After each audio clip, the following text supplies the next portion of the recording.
যে সমীকরণে সুপার 8 থেকে ছিটকে পড়তে পারে বাংলাদেশ। দক্ষিণ আফ্রিকার বিপক্ষে জয়ের খুব কাছাকাছি গিয়েও হিমালয় কন্যা নেপাল তাদের ম্যাচটি হেরে যায়। আর এই ম্যাচটি হারার কারণে তারা বিশ্বকাপ থেকে ছিটে যায় অথবা বাতিল হয়ে যায়। বাংলাদেশের সাথে তাদের একটি ম্যাচ রয়েছে 17 তারিখে। যদি সে ম্যাচ জিতেও যায়, নেপালের পয়েন্ট হবে 3 আর বাংলাদেশের পয়েন্ট অটোমেটিক 4 রয়েছে।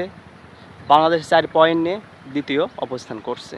সমীকরণের দিক থেকে বাংলাদেশ এগিয়ে রয়েছে।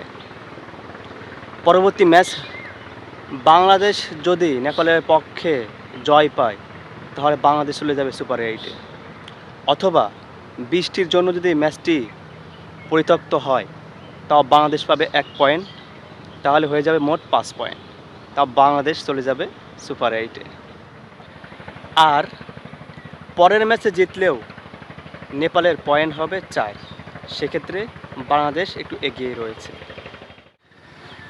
পরের ম্যাচে বাংলাদেশ হেরে গেলে আর এদিকে নেদারল্যান্ড শ্রীলঙ্কাকে হারিয়ে দিলে বাংলাদেশের পয়েন্ট আর নেদারল্যান্ডের পয়েন্ট সমান সমান হবে 4-4। তখন যদি বাংলাদেশ রান রেটে পিছিয়ে থাকে, তাহলে কিন্তু বাংলাদেশ বাদ পড়ে যাবে। যদিও বাংলাদেশের রান রেট এখন খুব ভালোই আছে। বাংলাদেশের রান রেট এখন 0.478 এবং নেদারল্যান্ডের রান রেট 0.408।